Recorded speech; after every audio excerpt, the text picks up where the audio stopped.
blueprint right there. And that's how I want you to walk.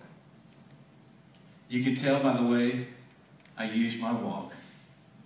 I'm a God's man. Amen? It's the way I walk this thing out. It's the way I live it.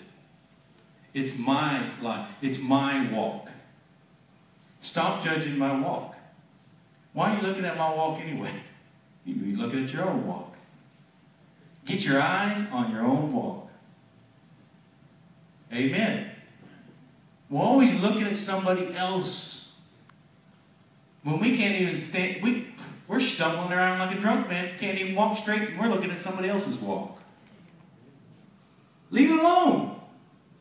Don't worry about what God has asked. They may look radically stupid to you. Say, oh my God, that is the most ignorant person I've ever seen trying to serve the Lord. They're going to fail, but yet they have results.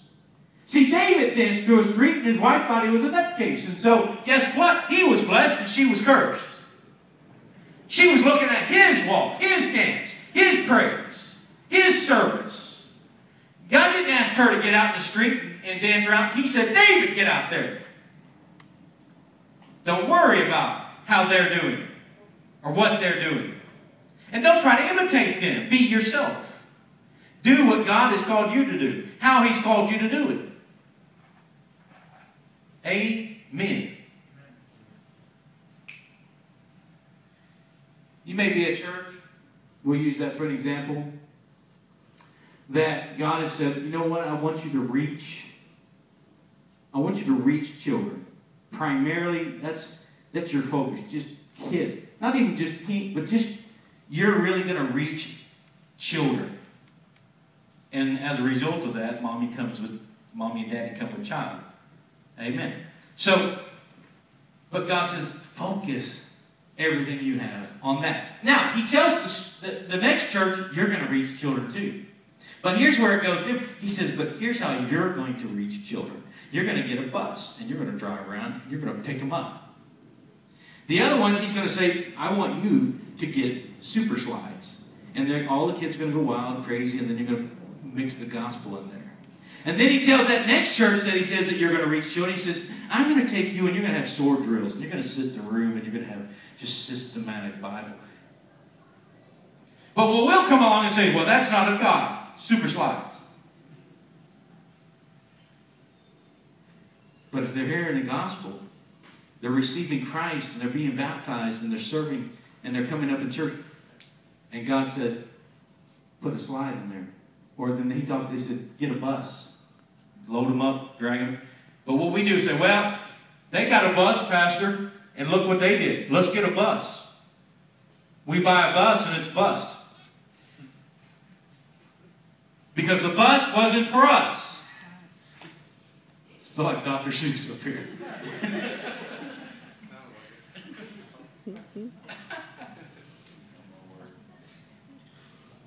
Amen.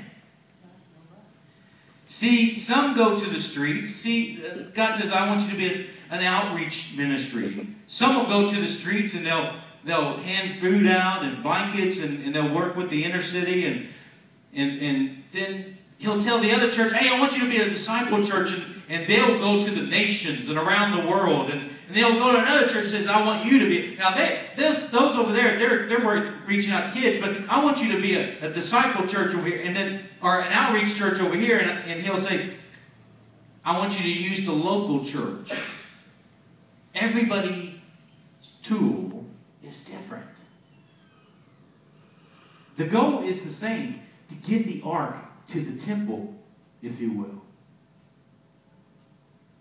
But the Lord lays out the method.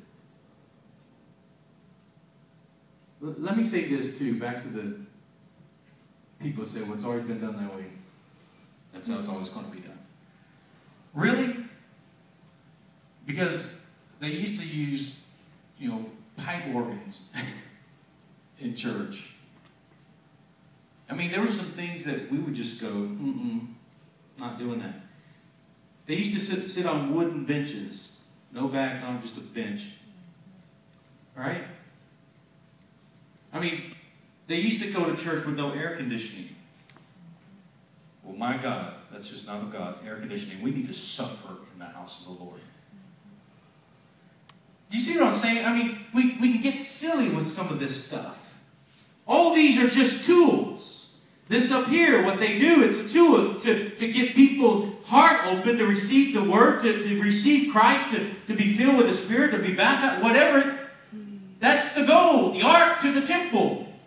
How we get it there is how God prescribes it for us.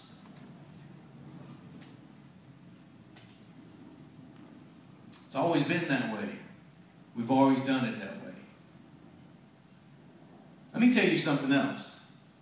That God may prescribe to you, Vicky, a particular assignment and then say, I want you to do it this way. And how old are you now? 17? 18? 17. 17 years old. Does anyone in the house believe that at 17 and then she turns 37 that God will have the same exact prescribed way of doing things in her ministry? But yet we look at it like that, don't we? Well, when we started, we started out and we were a rock and roll church. And God may have had that for a season and a time, but He might come along later and say, I am shifting some things because there are dynamics changing in here. And so now I'm going to have you start kind of moving over into that gospel zone or over in that country church or whatever. You follow what I'm saying? Because it doesn't always have to be the same. God doesn't do things the same way every single time. He says, I do a new thing. God's into new things. We're looking for the old way and how it was done. And let's keep trying that. Let's ride that dead horse. Time to unmount. The horse is dead. If it's not working for you anymore, change it. Don't keep doing the same thing over and over. Do it differently. Ask the Lord, how do we do it from here forward? God, that worked in that season. We had the fruit and results. Now, how are we going to do it today? All He wants to know is, am I committed to getting the ark to the temple? Am I passionate, like David was, about moving the ark into its proper place? See, David had passion. He wanted the ark into the right place. He just didn't understand there was a prescribed method. He got a clue, all right. And then he corrected. But what we do is we say, ooh, Uzziah, he died. Let's try that again. Hey, your turn on that. And then they die. We're like, oh man, we keep dying. People keep dying. Let's try that again. And we keep doing the same thing. But David did. He went. He says, all right, that didn't work. What do we need to do different? And there's a pressure. There's a pressure on us to do it the same failed way again. I'm talking not just your ministry, in your work, in your family. Let's just do it the same failed way. I know people who didn't do so well with their first child and did much better with their next child.